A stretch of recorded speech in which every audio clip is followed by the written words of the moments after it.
నా పేరు కేంద్రే బాలాజీ. గ్రామం ధనోరా, మండలం కెరామిరి, జిల్లా కుమ్రం భీం, ఆసిఫాబాద్. నా యొక్క వ్యవసాయ క్షేత్రంలో ప్రూనింగ్ పద్ధతిలో కంది పంట సాగు చేయడం జరుగుతుంది. ఈ యొక్క కంది పంట సాగు చేసిన కాండం చూడండి. ప్రూనింగ్ చేసిన ప్రదేశం కాడ ఎన్ని విపరీతంగా కొమ్మలు ఎగిరేసినాయి. ఎంత కొమ్మలు బాగా వస్తే అంత ఈల్డ్ ఎక్కువ వస్తుందని వ్యవసాయ అధికారుల సూచనల సలహా మేరకు నేను ఈ యొక్క సాగు చేసుకుంటా వస్తున్నాను. ఈ కంది సాగు అనేది 6/1 అంతరంతో సాగు చేయడం జరిగింది.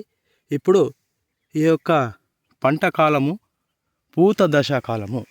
పూత దశ కాలంలో విపరీతంగా పూత కనిపిస్తుంది. వ్యవసాయ అధికారుల సలహా మేరకు ఈ యొక్క పంట సాగు చేస్తూ వస్తున్నాను. ప్రూనింగ్ పద్ధతి అంటే చాలామంది రైతులకు తెలియకపోవచ్చు.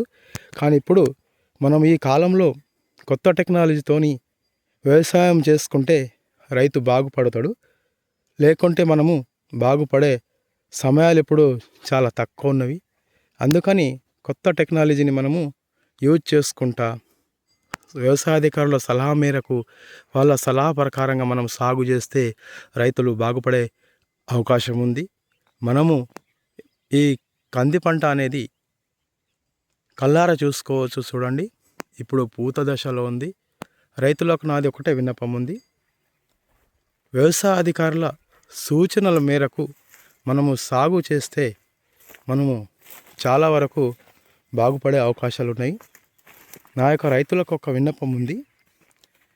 మనం అందరము వ్యవసాయ అధికారుల ద్వారా సలహా సూచనలు తీసుకొని వ్యవసాయానికి ముంగట అడుగేయాలి. ఎందుకంటే ఇప్పుడు ప్రకృతి కూడా మనకు సహకరిస్తలేదు. కనుక మనము ప్రకృతిని చేతిలో పట్టుకొని ప్రకృతి ఏ విధంగా మనకు సహకరిస్తుందో అదే విధంగా పంటను మనం కూడా బాగుపరచుకోవాలి అనేది ఉద్దేశం నాది. ప్రకృతిని చెడు చేయకుండా ప్రకృతితో సంబంధించిన పంటల్ని మనము వ్యవసాయ రంగంలో తీసుకోవాలి. నా యొక్క రైతులకు విన్నపం ఉంది. మీరు కూడా నాలాగే ప్రూనింగ్ పద్ధతిలో పంటలు వేసుకుంటే, కొత్త టెక్నాలజీతో పంటలు వేసుకుంటే అందరం మనం బాగుపడతామని నా యొక్క ఆశ ఉంది. ధన్యవాదములు.